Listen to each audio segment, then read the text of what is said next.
ನಮಸ್ಕಾರ. ಇವತ್ತು ನಾನು ಒಬ್ಬರಿಗೆ ಹೀಲಿಂಗ್ ಸೆಷನ್ನ ತಗೊಳ್ತಾ ಇದ್ದೀನಿ.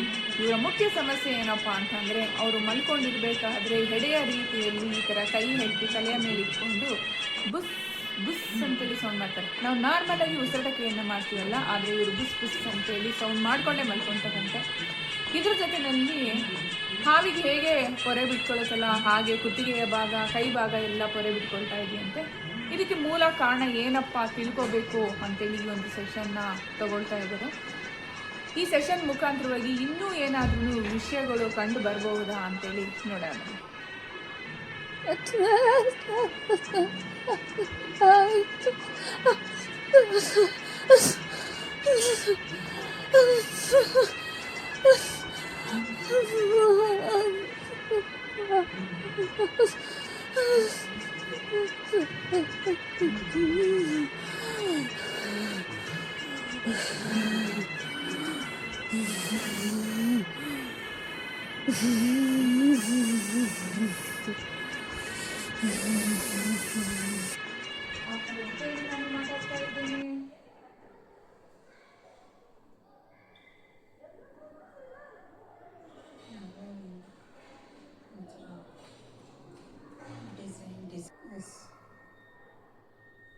ನಿಮ್ಮದೇ ಆಗಿರ್ತಕ್ಕಂತಹ ಆತ್ಮ ನಿಮ್ಮಿಂದ 10 ಅಡಿ ಮೇಲ್ಭಾಗದಲ್ಲಿದೆ. 10 ಅಡಿ ಮೇಲ್ಭಾಗದಲ್ಲಿರ್ತಕ್ಕಂಥ ನಿಮ್ಮದೇ ರೂಪವನ್ನು ಹೊಂದಿರ್ತಕ್ಕಂಥ ಆತ್ಮವನ್ನು ನೋಡಿ.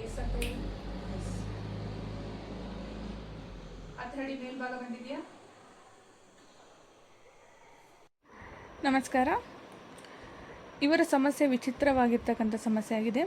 ನಿದ್ದೆ ಮಾಡಬೇಕಾದ್ರೆ ಹೆಡೆಯ ರೀತಿ ತಲೆ ಮೇಲೆ ಕೈ ಇಟ್ಕೊಂಡು ನಿದ್ದೆ ಮಾಡ್ತಾರೆ. ಸೌಂಡನ್ನು ಕೂಡ ಅಷ್ಟೇ ನಾಗ ಉಸಿರಾಡುವ ರೀತಿಯಲ್ಲಿ ಬುಸ್ ಬುಸ್ ಅಂತೇಳಿ ಉಸಿರಾಡುವಂಥದ್ದು, ವಿಚಿತ್ರವಾಗಿರ್ತಕ್ಕಂಥ ಅನುಭವ, ದೇಹದಲ್ಲಿ ಪೊರೆ ಬಿಡೋವಂಥದ್ದು, ಈ ಥರದ ಒಂದು ಸಮಸ್ಯೆಯನ್ನು ಇವರು ಅನುಭವಿಸ್ತಾ ಇದ್ರು. ಹೀಗೆ ಇವರು ಕಾಡಿನ ಜನರನ್ನೆಲ್ಲ ಕಾಪಾಡ್ತಿದ್ರು. ಕಾಡಲ್ಲಿ ವಾಸ ಮಾಡ್ತಿದ್ದಂತಹ ನಾಗ ಅಂತೆ. ಈ ನಾಗ ತುಂಬ ಶ್ರೇಷ್ಠವಾಗಿರ್ತಕ್ಕಂತಹ ನಾಗ, ತುಂಬ ಶಕ್ತಿಯುತವಾಗಿರ್ತಕ್ಕಂಥ ನಾಗ ಆಗಿದ್ದು ಕಾಡಿನ ಜನಗಳನ್ನೆಲ್ಲರನ್ನೂ ಕೂಡ ರಕ್ಷಣೆ ಮಾಡ್ತಾ, ಅಲ್ಲಿರುವಂಥ ಪ್ರಕೃತಿಯನ್ನು ರಕ್ಷಣೆ ಮಾಡ್ತಾ, ಹಾಗೆ ಎಲ್ಲರ ಮನೆಗೂ ಕೂಡ ಈಗ ಕಾಮನ್ ಮನುಷ್ಯರು ಹೇಗೆ ಹೋಗಿ ಬರ್ತಾರೋ ಅದೇ ಪ್ರಕಾರವಾಗಿ ಹೋಗಿ ಬರ್ತಿದ್ರಂತೆ. ಆ ಕಾಡಿನ ಜನಗಳಿಂದನೂ ಕೂಡ ಈ ನಾಗನಿಗೆ ಯಾವುದೇ ಹಾನಿ ಆಗ್ತಿರ್ಲಿಲ್ವಂತೆ. ಈ ನಾಗನಿಂದನೂ ಕೂಡ ಯಾವ ಜನಗಳಿಗೂ ಕೂಡ ಹಾನಿ ಆಗ್ತಾ ಇರಲಿಲ್ಲಂತೆ. ಅಷ್ಟು ಶ್ರೇಷ್ಠವಾಗಿರ್ತಕ್ಕಂತಹ ನಾಗ ಆಗಿದ್ದಂತೆ.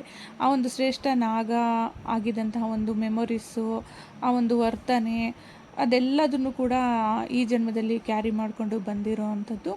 ಸೊ ಹಾಗಾಗಿ ಆ ಜನ್ಮದಿಂದ ನಡೆದು ಹೋಗಿರುವಂಥ ಕೆಲವೊಂದು ಘಟನೆಗಳಾಗಿರ್ಬೋದು. ಈಗ ನೋಡಿ ವಿಡಿಯೋದಲ್ಲೂ ಕೂಡ ಅಷ್ಟೇ ಕೆಲವೊಂದು ವಿಷಯಗಳನ್ನ ತೋರಿಸ್ತಾ ಇಲ್ಲ. ಅವ್ರು ಮಾತಾಡಿದ್ದನ್ನು ಕೂಡ ನಾನು ಇದನ್ನು ಮ್ಯೂಟ್ ಮಾಡಿದ್ದೀನಿ.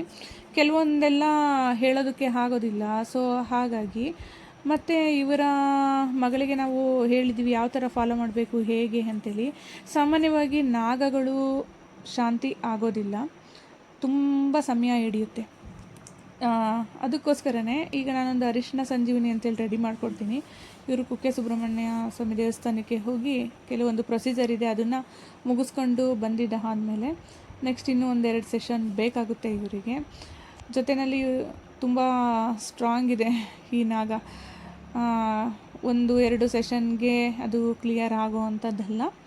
ನೋಡೋಣ ಮುಂದಿನ ಇನ್ನೂ 1-2-3 ಸೆಷನ್ನಲ್ಲಿ ಇವರು ಮೊದಲು ಅರಿಶಿನ ಸಂಜೀವನಿಯನ್ನು ತಗೊಂಡು ಸುಬ್ರಹ್ಮಣ್ಯ ಸ್ವಾಮಿ ದೇವಸ್ಥಾನಕ್ಕೆ ಹೋಗಿ ಬರಲಿ.